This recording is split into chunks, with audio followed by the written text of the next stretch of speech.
Manantitra ny arabo ambabirarintso anareo tompolasy tongovavy ary manasa ihany koa anaraka ny vaovao eto amin'ny fahitalavitra MBS. Manao toy vakana hatrany ny fampiarabana na tratra ny taona vaovao 2024 ny ben'ny tanàna n'Antananarivo renivohitra Lalao Ravalomanana tamin'ity androany ity dia ny fianakaviam-beny ny mpitatitra eto an-drenivohitra no namita ny adidiny tamin'izay fiarabana ny ben'ny tanàna ny Arivo Lalao Ravalomanana izay teo ny UCTU teo ihany koa ny fitaterana mendrika eto an-drenivohitra. Ankoatra ny fampiarabana dia fotoana nahafahan'ny rotota ny jery akaiky ny fomba anatsarana ny fitaterana eto an-drenivohitra.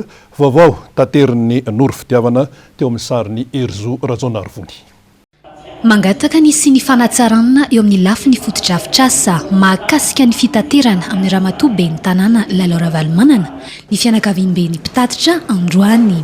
Anisany takin'izy ireo ny fanaovana ny lisansa ho loko mavomavo amin'ity taona vaovao ity. Voakasika izany ihany koa ny resaka fitohanana lavareniny. Vonona ny ara isala amin'ny kaomina Antananarivo renivohitra ny mpitatitra. Angatan'izy ireo ihany koa ny tsy ikitiana ny arébus. Tsy ny andrelany ben'ny tanàna Lalao Ravalomanana raha vao naheno ny fangatany mpitatitra raha mpitso mantsy dia isy avy hatrany ny fivoriana andiniana ireo laharam-pahamehana ilain'izy ireo.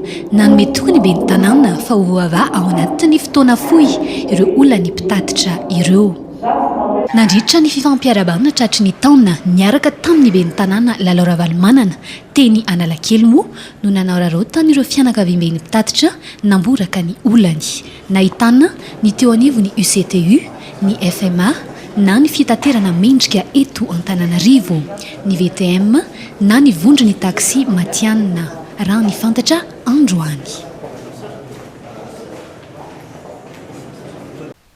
Fa araka nefa nanarahantsika azy omaly teto amin'ny vaovao ny fahitalavitra MBS dia niakatra ny rano dia amin'ny faritry Ilanivato tonga tety amin'ny Arabe.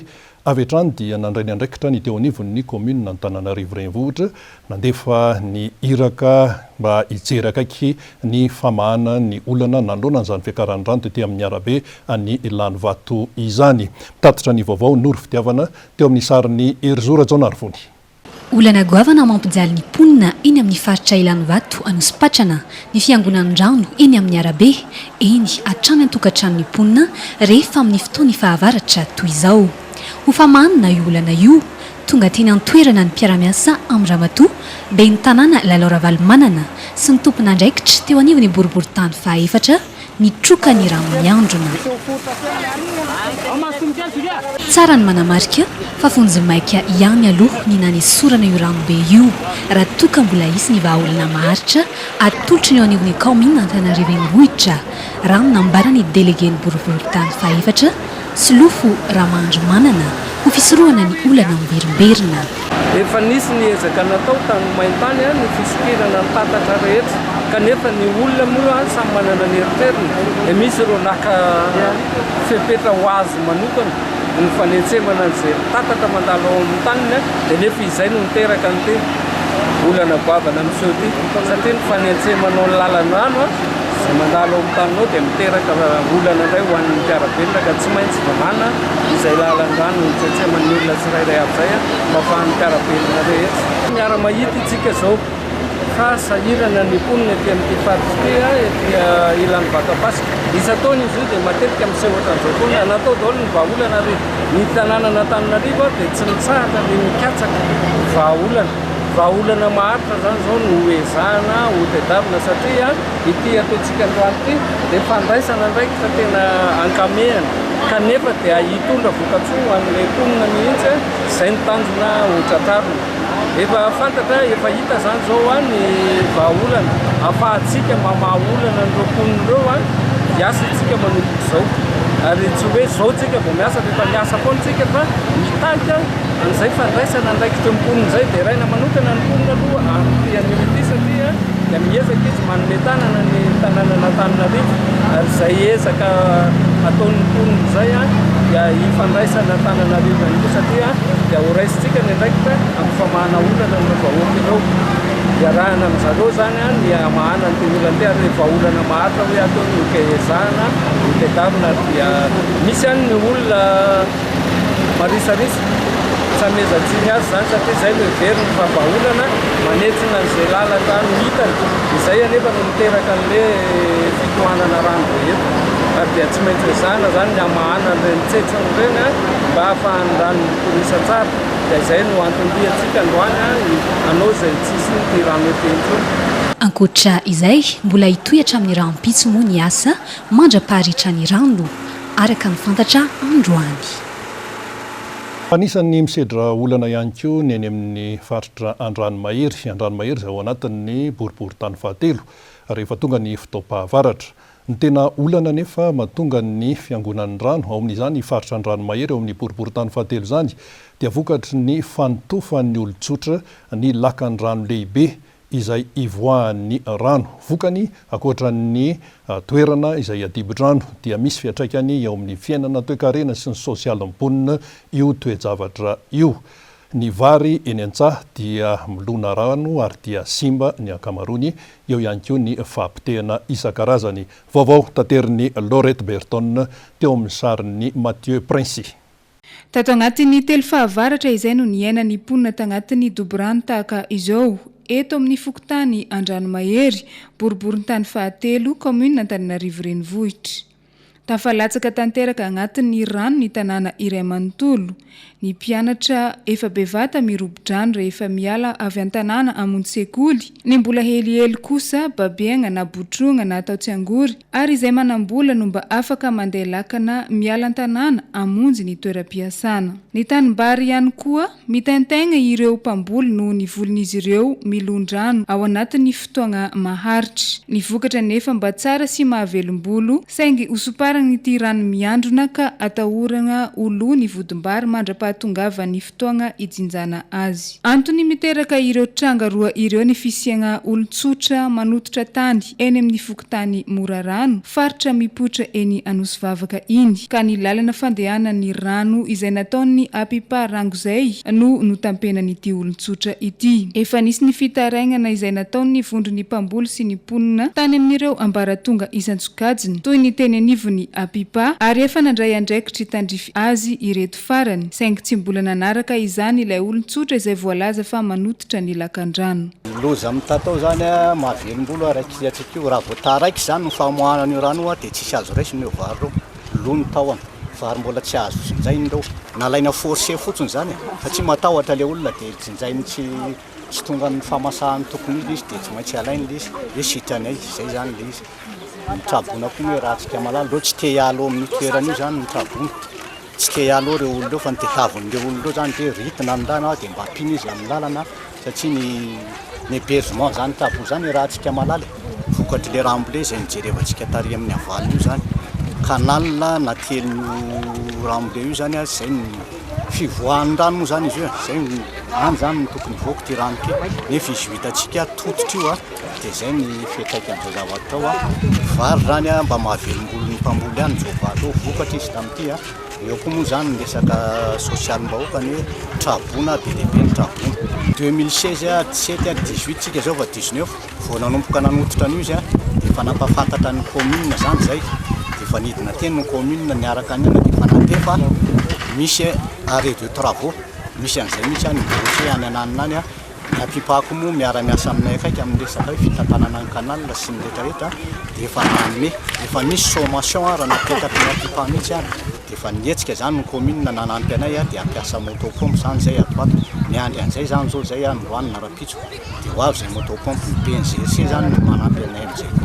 Efa nisy ny fidinana ifotony izay nataon'ny ben'ny tanàna Antananarivo renivohitry teny antoerana tamin'ny tapabolana lasa izay nijerevana manokana ireo faritry iva izay mila famonjena amin'izao fotoam-pahavaratra izao ary nanomboka androany fa 5 ny volana janoary 2024 sy 2025 dia efa nanomboka ny asa fanadiovana ny lakan-drano-tsentsina jiaby eto Antananarivo sy ny manodidina ary araka ny fivoriana manokana nataony omaly dia ho raisiny an-tanana ny momba ny fokontany Andranomahery izay voalaza fa milona ao anatin'ny rano na ny ara-toe-karenan'ny mponina izany na ny ara-tsosialy dia tandindomindoza avokoa. Vahaolagna vonjomaika izay iaraha miasa amin'ny BNGRC ity no raisin'ny commune Antananarivo renivohitra ity saingy mbola miandry ny fanokafana tanteraka ny lakan-drano no tampenan'olon-tsotra ny mponina sy ny mpamboly eny amin'ny fokontany Andranomahery.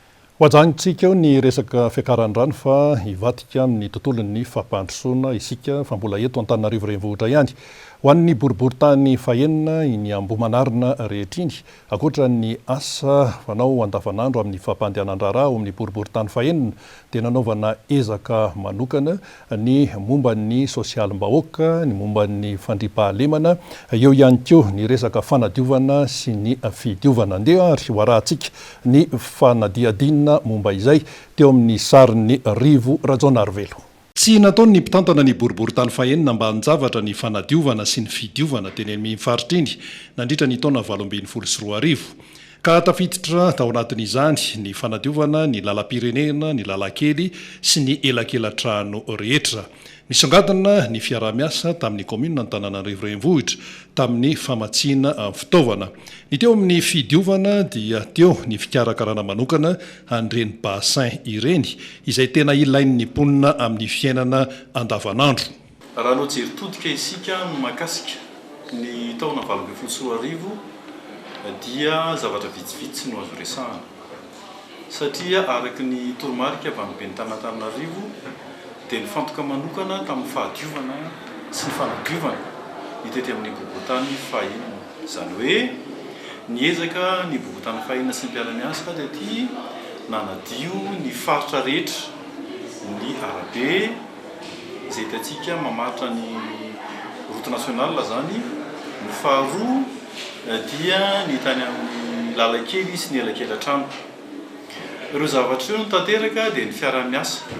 Voalohany ny fiarah-miasa tamin'ny commune urbaine Antananarivo izay namatsy ny olona mpiasa ato zany ny fitaovana toy ny kifafa, ny lapelina sy ny sisa ahafahana nanadiovana ireny tatatra sy ny lakan-drano ireny. Tsara manamarika fa nisy fiarah-miasa no nahafahan'ny commune urbaine Antananarivo natanteraka izany asa izany. Ny voalohany tamin'ireny ohatra dia ny fiarah-miasa tamin'ny Positif Planète izay ny fitaovana fanadiovana tety am-boriboritany fahenina.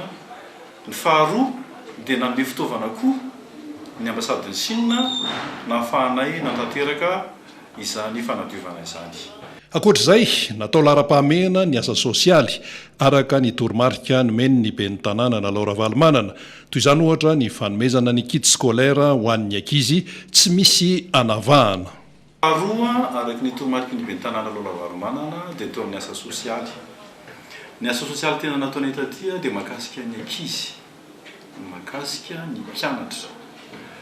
Araky ny fantatsika ny boriboritany fahenina dia nanao fanompoam-pivavahana manokana mihitsy ho an'ny mpianatra manala fanadinana tany amin'ny ambaratonga ambony ka hatramin'ny zaza madinika. Tsy maintsy natao koa ny ezaka manokana amin'ny fidiran'ny rano amin'ny tambary eny amin'ny boriboritany fahenina satria ny 70 isanjato ny mahery ny mponina eny amin'izany faritra izany dia mpamboly avokoa. Amin'ny mampamboly ankabetsahany olona ety dia nijerevana manokana no mahakasika ny rano tety zany ny fidiran'ny rano. Nanomboka tany amin'ny fotoana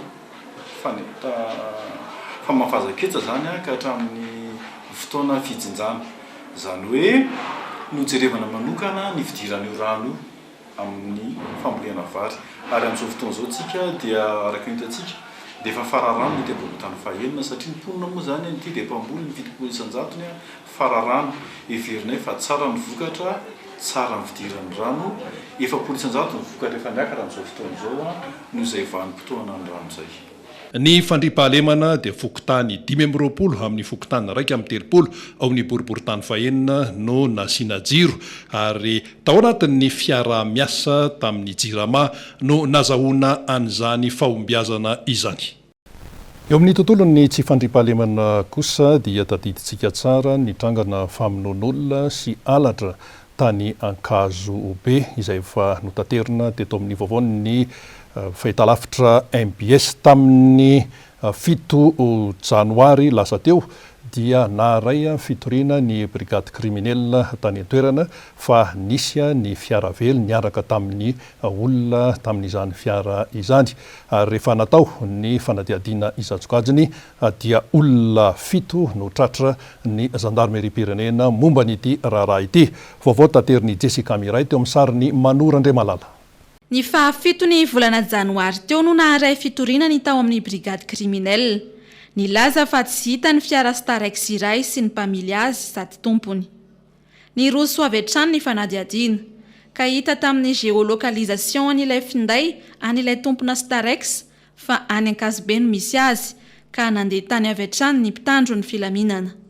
Tamin'ny 7 janvier no nahazo nametrahan'olona fitoriana tao brigade criminelle mikasika na tsy fahitana fiara niaraka amina tompony. Zay tokony hanao location.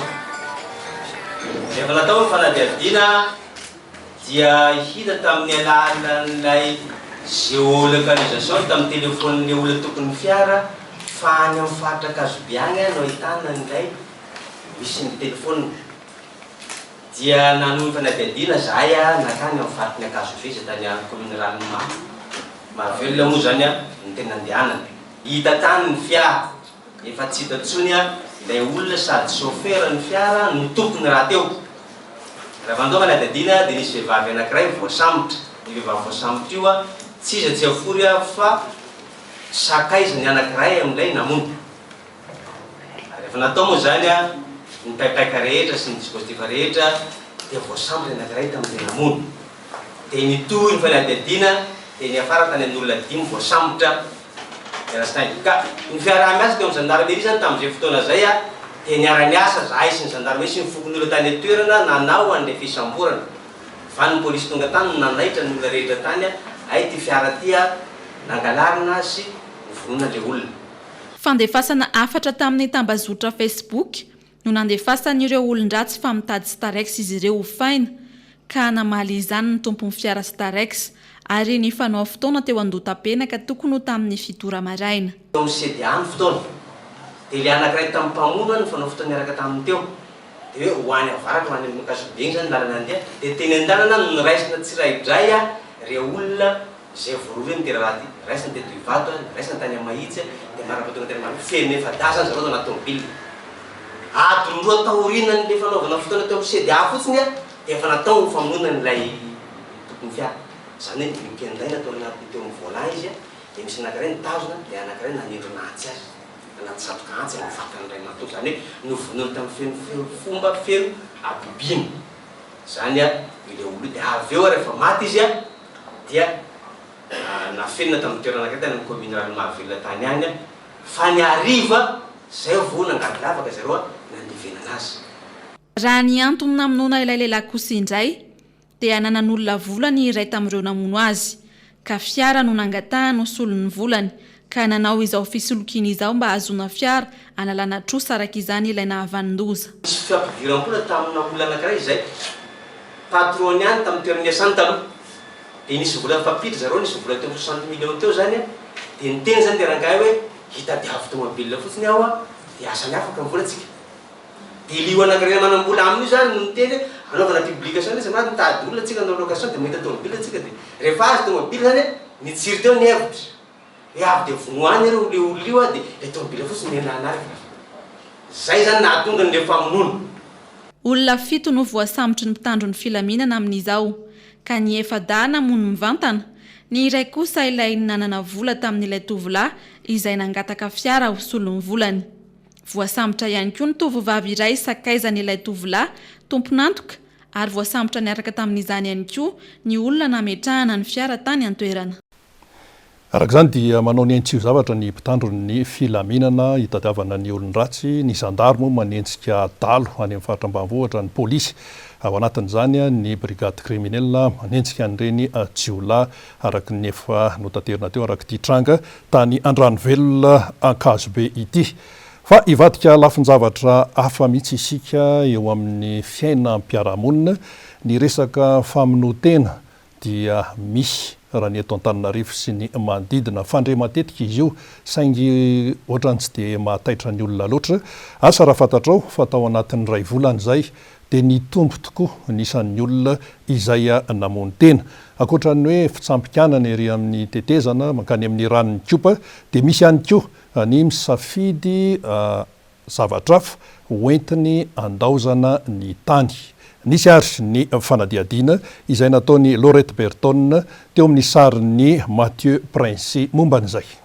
Ny tombo ny trangana famonoan-tegna tato anatin'ny iray volana teo eo izay teto Antananarivo araka ny fanadiadiana izay natao teny amin'ny hôpitaly HR Anosy androany. Ny lehilahy no tena voasarika amin'ny famonoan-tegna ka amin'ny ankapobeny dia misy ireo mihina fanafody na misotro poiziny ny fomba anaovan'izy ireo an'izany famonoan-tegna izany. Ireo eo anelanelany 20 ka hatramin'ny 15 taona no tsy mahazaka ny olana ara-pitiavana izay mitranga ka miafara amin'ny eritreritry amonon-tegna. Raisiny avy hatrany eny amin'ny sampana famelomanaina sy fahapozinana ara-tsakafo ireo olona izay fantatra fa namonon-tegna ireo ary amiagna izay fitsaboana sahaza ho azy. Misy ny avotro soamantsara rehefa tonga ara-potoana any amin'ny hôpitaly, fa betsaka koa anefa ireo efa tara loatra vao misy mahita ka efa tsy misy azo atao amin'ny intsony. Amin'ny ankapobeny zany dia eo amin'ny amin'ny 2 isan-kerinandro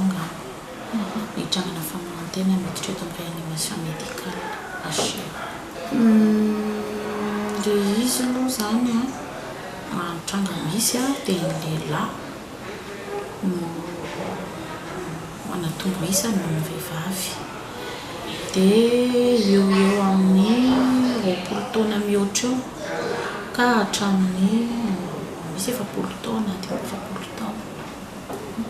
Ny ankabetsahany aloha dia ny mihinana organophosphoré na ny vanina dia misy koa mihina-panafody.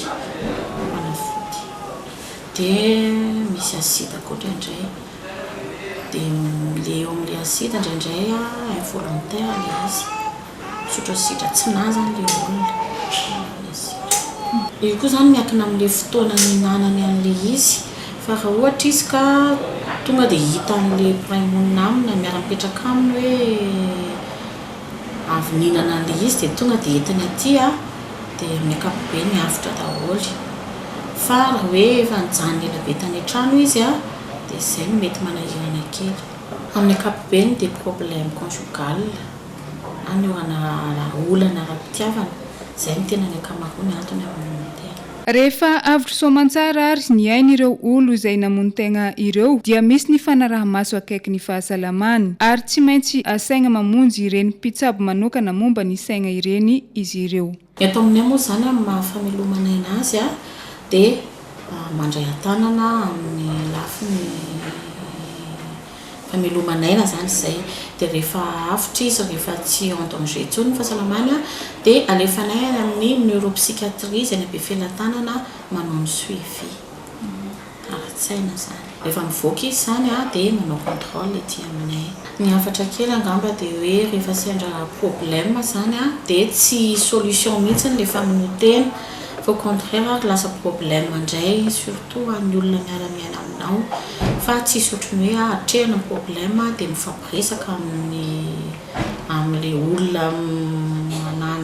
amin'ilay olona manana problème zany raha hoe problème conjugal dia tsy otrany hoe fifampiresahana dia alamina dia izay ngamba fa tsy solution mihitsy ilay famonoan-tena. Ankoatra ireo olobe izay voasarika amin'ny famonoan-tegna dia misy ihany koa saingy vitsy anisa ireo zaza tsy ampy taona izay manana olana eo amin'ny ray aman-dreniny na olana any an-tsekoly ka mivarilavo amin'ny famonoan-tegna. Hatreto aloha dia mbola avotro soamantsara ireny zaza manandrana mamono-tegna ireny.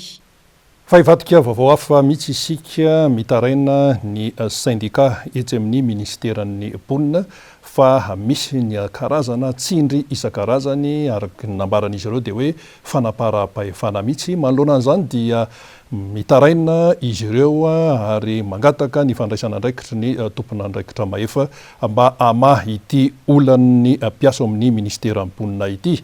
Fanadiadiana hoentin'ny Jessica Miray teo amin'ny sarin'ny Manora Andriamalala. Manao antsoavy ny mpiasa ao amin'ny ministeran'ny mponina noho ny antsozay miatra amin'izy ireo toy ny fandroana ny filoha lefitry ny sina eo population fa eo ihany koa ny fampitahorana ireo mpiasa hita ny anaty rakitsary nandritra ny fitokonana ny 13 Desambra lasa teo. Manao antsoavy ihany koa makasika izay antsojay izay hatrany satria misy ny fandrarana ny mpiasa tsy hivorivory. Noho ny fahitana ny fitantanana gaboraraka sy ny fanaovana tantely afadrakotra ny vola sy ny fananany ministera ny fanapara-pahefana ataony lehibe isanambaratongany amin'ny mpiasa ary indrindra ny fandroana ireo ECD valo dia nanao sitinina izahay nanoloana ny ministeranay. Taoriny fitakina nataon'ny mpiasa ny 13 Desambra 2024 io dia ny amafy ny antsojay nahazo anay. Ny voalohany fandroana ny filoha lefitry ny sina eo population Razafy Mamonjy tokony aina izay nosoratana ny talata 9 Janoary ka natery ny huissier ny 7 Janoary 2024. Faharoa fampitahorana ny mpiasa fa izay hita tamin'iny rakitsary nandritra ny sitina dia tsy avaozina ny kontrany raha ECD izy ary ireo mpikambana efa mpiasa raikitra mandrafitra ny Brown sina eo population kosa dia hazo affectation disciplinaire fanagadrana indrindra rehefa tafaverina eo amin'ny toerany maha-ministra azy izy sy ny ekipany. Fahatelo farany fandrarana ny mpiasa tsy hivorivory. Koa manentana antsika mpiara-miasa izay alohan'ny budget 76 mba hijoro hiaro ny ministera antsika. Raha tsy ahivona dia toy izao no ny antombohan'ny fitakiana ireo mpiasa ny ministeran'ny mponina. Nanomboka tamin'ny nipetrahany mpoitra moa zany ny grevy ny fanovana iny dia nazo ministra vaovao zahay izay velom-bolo tokoa satria hoe ministra vaovao donc misy zava-baovao zany dia namenay azy tany ampelantanany ny fahoriany ny vahoaka ny fahoriany mpiasa tao aminay dia niraisy ny antanandroa tokoa le izy ary nilaza izy fa hamaly sy hamaha olana. Dia niandry zahay rehefa tany ampelantanany ny fitakianay dia ny antony nanaitra anay tampoka nefa raha ohatra ka hoe azo tany ampelantanany le fitakianay voaroaka reto ECD anaky 7 reto izay tsy araky ny zavatra nampanantenany anay ny zavaniseho taoriny ny nanomezanay azy an'le fitakiana nefa na izany ary nanome toky anay izy fa tsy ho tapahany ny kontrany reo kizy ireo fa endrasany farany taona nefa ny moa hatramin'izao tsy niverina le izy dia izay no natonga anay nanomovy mpiasa ndray mandeha fa tsy nitazona ny teny nomeny ramatoa ministra. Raha mbola ny fitarainan'ireo mpiasa ireo ihany koa dia misy olana hatramin'ny fitantanam-bola ao amin'ny ministeran'ny mponina satria tsy misy ny fitsinjarana isaky ny direksion itsony. Eo amin'ny vaovao hafa momba ny fiainana andavanandro miakatra ihany koa ny vidin'ny arina fandrehatra amin'izao fotoana izao na ny charbon. Ny charbon izay mbola be mpampiasa aloha raha ny resaka fandrahokanina eto amintsika. Ny fanadiadina nataony nahafantarana fa vokatry ny faratsiany lalana ka mampiakatra ny sarany fitaterana no mampiakatra an'izay vidina arina fandrehatra na charbon izay. Fanadiadiny Noro Fitiavana teo amin'ny sariny Erzora Jonarvony. Hampiakatra ny vidina charbon na ny arina fandrehatra hatrany amin'ny 2,000 ariary ny mpivarotra sasany eto Andrenivohitra ny fiandohany ny volana febroary izao. Anisan'izany ny mpivarotra teny Ampefilo. Raha toka mandidina ny 7,000 sy 1 alina, 2,000 sy 4 alina ariary ny raigony tamin'ny taondasa ho tafakatra hatrany amin'ny 4,000 sy 4 alina ariary izany ny fiandohany ny volana febroary izao raha ho an'ny mpivarotra sasany. Voalaza fa vokatry ny faratsiana sy ny fahampitehan'ny lalana any Moramanga izay toerana anafarana ny entana ny arina fandrehatra no antony izao fampiakarana ny vidina charbon izao. Ankoatry ny fisondrota ny vidim-piainana sy ny vidin-tsolika izany. Dia mety lany any zao ty volany ity mety ampiakarina moa nefa raha ampiakarina raha rehefa tsisy mividy tsy maintsy averina amin'ny prix-ny any izy. Satria lafa tsy mahalafo indray raha vao izy ampiakarina nefa le olona tsy mahasaly izy dia tsy mety. fa tsy maintsy ampiakarina fa hoe kely fotsiny mety ampiakarina al izy mety eo amin'ny 2 arivo eo fotsiny na arivo eo fotsiny zany. Tsy vitsy amin'ireo mponina na notaninay no velotaraina manoloana ny fiakarany vidina arina fandrehatra io. Raha ho an'ny ankamaroan'ny mpanjifa toy ny mpivarotra hani-masaka voatery ny ampiakatra ny vidin'ny zavatra ao amin'izy ireo mba tsy hisy ny fahatyantoka raha ny fanazavana hatrany. Miakatra mihitsy le vidy saribao dia misy fiantraikany amin'ny vahoaka rehetra mihitsy mpampiasa saribao. Tena misy fiantraikany aminay mpanjifa le vidina saribao miakatra satria raha ohatra ka hoe vidy saribao zay ianao atao hoe saribao ana 500 mamasaka vary sy laoka dia lasa tsy ampitsony le izy fa lasa mitombo koa ny hividiananao zany. Misy fiantraikany amin'ny mpanjifa ka satria rehefa miakatra ny saribao dia miakatra ihany koa ny maskarena zany miakatra dia tsy maintsy voatery ianao mampiakatra maskarena mampiakatra vidin'entana konkoa ianao zany. Raha vao miakatra mividy saribao amin'izao dia tena mijaly le majinika satria izay majinika tena mijaly mahitsy amin'le saribao. Zay sao raha mividy saribao amin'izao taloha izay mividy saribao ana 500 dia ampy anay maraina sy atanjo. Amin'izao izay mividy saribao ana 5000 tsy ampy anay indray mahandro. Satria le fotoam-pahavaratra manko mahatonga an'izany le misondrotra be ohatr'izany le saribao dia mahatsiaro mijaly tena mijaly. Fiantraikany le izy satria le saribao mbola tsy nisy ara teo ny orana dia efa miakatra be le saribao amin'ny vidiny dia misy fiantraikany anay aloha le izy raha ohatra ka hoe ampiakarina le vidina saribao tokony mba hipetraka tamin'le vidiny teo ihany le izy raha ny tena marina. Fa le izy le orana tsy dia hoe ela be ny le orana teo nefa inona ny tokony ampiakatra le saribao be hoe lasa mialafo zany le izy. Ankoatra izay efa nanomboka tamin'ny herinandro ambony moa no nahitana fiakarany vidina charbon ary tsy hitsahatra niakatra izany raha ny fantatra androany. Faraky ny ambarantsika matetika dia tsy misy ny asa ratsy fa ny fanajana azy ihany no azahoana tombony eo amin'izay fanaovana ny asa izay.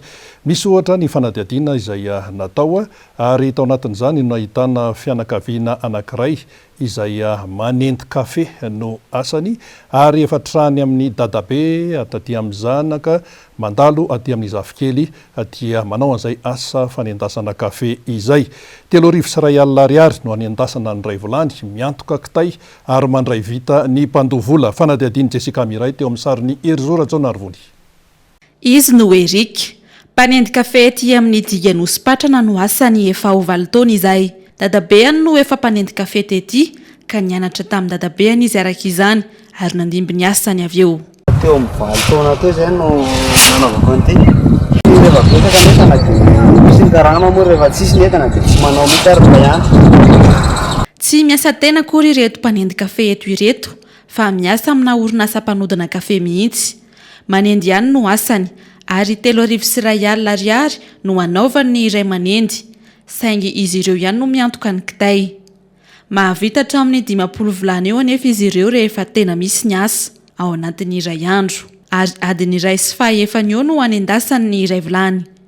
Ny olana nefa tsy mahaleo ny sarany ny vidiny rehefa amin'ny fotoana mahalafo be ny kitay iny. Saingy hatreto mbola mahavelona tsara ny asa hoy hatrany Erika. Tan'ilay amin'ilay kitay zao no posy valina tonga ety. Nefa kitay posy tsy mahavita entana ny vilany fa zay vilany zay